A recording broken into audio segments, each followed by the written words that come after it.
generations of others, like 78-year-old Rita, who once had Azeris as neighbours. We had many friends, Azerbaijan here, but now we are enemies, great enemies. That is why I personally don't want to live with them and don't want to speak to them. This first week of war has been marked by Azerbaijan's use of military drones, striking at will. Nearly 3 decades after losing Nagorno-Karabakh, the Azeris appear intent on claiming it back. They are trying to invade, and they do everything to invade, to terror the people, civilians here. And you think that's why they're using drones and aerial strikes in this way? For sure. Some have seen enough and are leaving to find safety. Anoush tells us her husband has gone to the front line and she must get out with their children. But the aerial threat is never far away. This soldier is warning that drones have been spotted.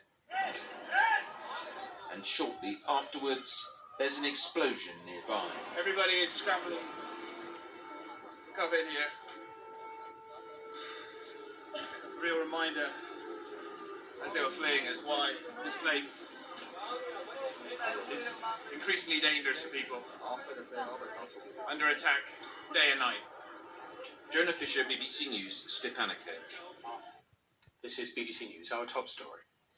President Trump has tweeted a video from hospital saying he's doing well, but still expects to remain at the Walter Reed Medical Center for a few more days. So I just want to tell you that I'm starting to feel good. You don't know over the next period of a few days. I guess that's the real test. So we'll be seeing what happens over those next couple of days. Let's stay with our top story and speak to Neil J. Young, a writer, historian, and co-host of the podcast Past Present.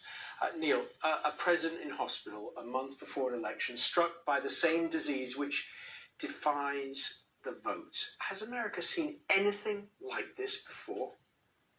No, I mean, this feels unprecedented. Certainly, presidents have been struck ill in campaigns before, but I think never in a way that, is the biggest news story of a year, of a campaign cycle, of really an era. This feels very unprecedented. You've got, 240 years of history to pick from. If I ask you the following question, can you think of any era which is like the one that we're living through, or that you are living through? I think it's hard to if we're thinking about American history. This, 2020 seems particularly unique in terms of all the things that are happening for this nation and for this world, and I think all the things that are under consideration for voters as they go into the election in the coming weeks. It is only the 4th of October. Surely all the October surprises have now been done. I mean, there's always usually an October surprise every election. Have we had that, or will there be many more twists in the next few weeks? I'm scared to make a prediction on those grounds because who knows what 2020 has left to give us. But this is one for the record books for sure. Can you remember a time, Neil,